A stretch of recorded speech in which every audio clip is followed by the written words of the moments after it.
Hey, good afternoon, everybody. It's Wednesday afternoon here. I wanted to jump on and make a short video for you today because the Consumer Price Index came out for January today. Basically, what this is the judge of inflation and how things are getting better or worse. So I think anytime a topic like this comes up that affects not just people that plan to retire and people that are retired, etc., but those of us that are trying to live within a budget, make good, smart money decisions, and save the best money we can. Okay, so these things matter all the time, but it comes to a point because we're talking about controlling your expenses when you're retired, especially because these things you can't control.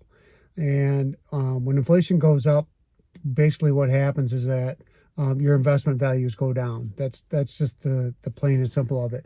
And I just want to run through a couple of the numbers real quick for you. So annually, we're up 3% on the annual. It's up 0.5% for the month. Okay, so shelter expenses went up 0.4. That's rents. The cost of housing, I think it includes maintenance, etc., kind of things, which is why it would affect all shelter. Energy's up 1.1%. At-home food is up 0.5%. At home means everything you buy to take home and cook, right? Not eating out. And the largest jumps in that were in meat and fish and poultry and eggs. Eggs are up 15.2%. That's crazy. I saw an article today that said that basically the cost of a standard American breakfast, a wholesome one, really, if you consider it was with eggs and meat, or eggs, bacon, bread, cheese, is up 50% in the last few years. 50%. So that just compounding the issue. But meat, fish, poultry, and eggs are up a combined 1.9%. Non-alcoholic beverages, everything you buy besides liquor, is up 2.2%. Gas is up 1.8%. Auto insurance is up 2.0%. And that's one of those things you can't really control. I can't control what happens with the auto insurance because I'm not the one in charge of that. If I get in a wreck, that's one thing. But I'm running up tickets and driving recklessly, those kinds of things that they can detect and say, you're the reason we have to raise your rates. But that's not what this is. This is just general increasing the rates. Okay. Used cars are up 2.2%. Just when we thought they were getting reasonable to buy again, now they're going back up. And we talked about cars on an earlier video, the prices of them and interest rates to buy them. And that's the thing, as long as inflation, or as long as those interest rates numbers stay up, and the Fed doesn't change that affects not just housing interest rates, but car interest rates, credit card interest rates, everything you buy, the interest rates on all those things.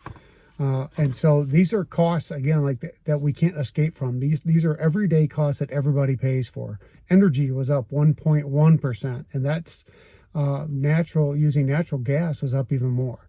Okay, energy would be otherwise include electricity type things, but natural gas is up 1.8 or 1.9%, the kind of gas you use to heat your homes. So these are expenses that you can't escape, that everybody has to accrue. So that's why it's very important to understand what the value of your investments are, what the value of your real time savings is, because even if you have $10,000, or just we'll use 10,000 as a number, but if you have $10,000 in a high yield savings account that's making 5%, well, really, wouldn't you consider inflation that's only making 2%?